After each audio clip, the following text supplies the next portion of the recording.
Howdy howdy, Frosty510 here with a how to ease your second character blues. So one of the things I've experienced, and again this is all my opinion, is that after playing my main character, getting through the campaign, getting to level 50, doing the capstone dungeon, moving to world tier 3, leveling up, getting through the next capstone dungeon, getting into world tier 4, it's a bit of a slog at times. Again, depends on your build. I was a sorceress, so you get various advantages here and there in terms of death saves and things like that. But when I started my second character, I logged in and I was like, what do I do now? Because I skipped campaign. So one of the things the skip campaign does is a positive and a negative, double-edged sword. It takes away the direction and so you're no longer locked into the campaign, but that said, the campaign provides a great way to channel your progression and help with your leveling journey. It sort of gives you that holding your hand, as it were. So when I jumped in, I was like, oh, I've got a bunch of waypoints around the map, but there's different levels for different areas. Do I want to just try and get to that dungeon and grind until grind to level 50? And then I'm running around, I'm on the horse, I'm just flying through, going around, doing events and things, or just like a couple of side missions to level up early because I've got all the level ups from the previous character for the account-wide benefits of renown. And I just sort of lost a bit of my motivation, my feeling of exploring the world, because I'd explored the world so much on my first character, got all the altars, max renown, and it's just like, it was a bit weird.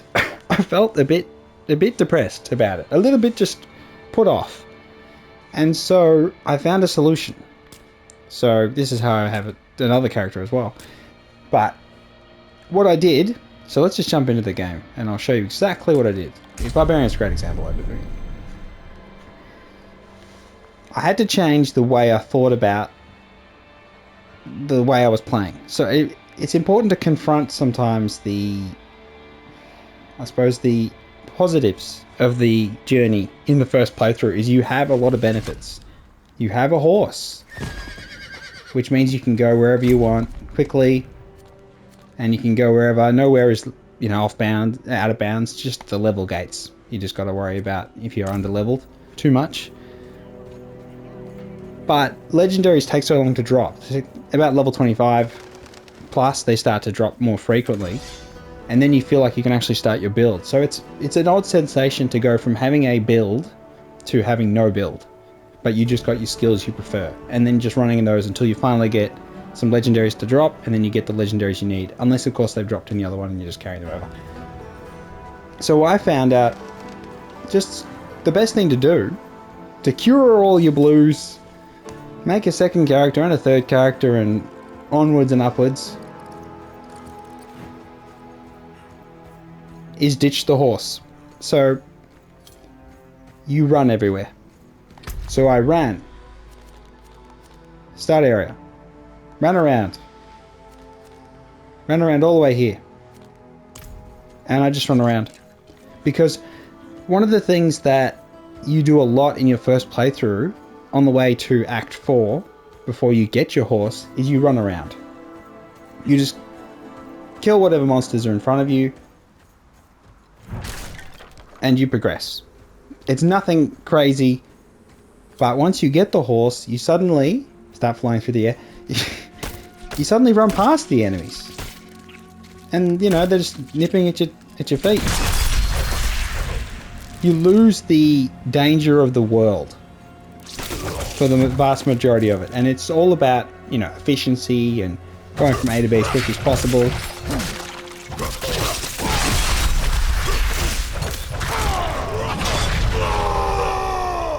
No need for the shouts, really. But you lose a bit of what the game is designed around.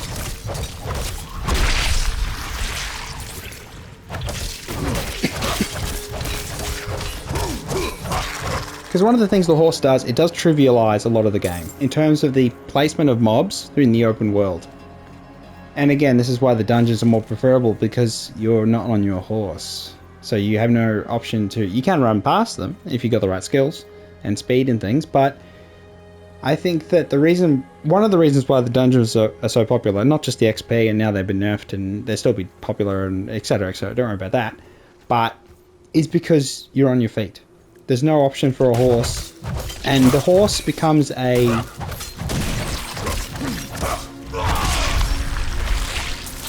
just a way to cheese the game. No, I haven't got anything on here. It's nothing. This build isn't doing anything, but it's getting there. But that said, it feels so much better.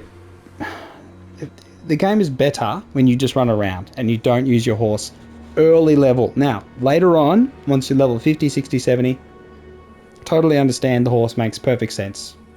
But for a new character, not going through the campaign, you skip the campaign, I feel the leveling experience goes back to being more organic, more sort of back to the heart of any ARPG, when you just stop skipping everything with your horse and stop trying to be like selecting which mob's going to give me the most XP. You just run around. You run around. Keep it simple.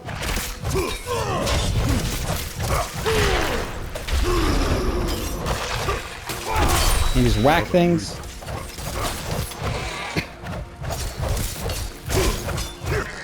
I'm not even using any core skills. I don't like core skills. Again, the spender thing's a bit stupid. But that said, I hope this helps you out. Just don't sweat it on the second and third characters. First character, you can, we do what you like there. But I just think for your second character, don't worry so much, because it does take a while before you get legendaries and start really making your build. Don't bother putting, your imprints on any of these garbage. Just run around the world. Tree of Whispers is great. If it's in the right areas that's not too high level that you can handle. You can always, push the limits, that's fine. But I think it does provide good XP, really good XP early, and you get... It's good. It's kind of a way of driving the game forward, and it drives it forward in the end game as well, until the point in which you're so sufficiently geared that you feel the Tree of Whispers doesn't drop anything good. Or just doesn't give you the best stuff, and you don't want to grind the dungeons as well and all that sort of stuff. But I think running around, stop thinking so much about it, and just play the class. The other class you haven't tried yet.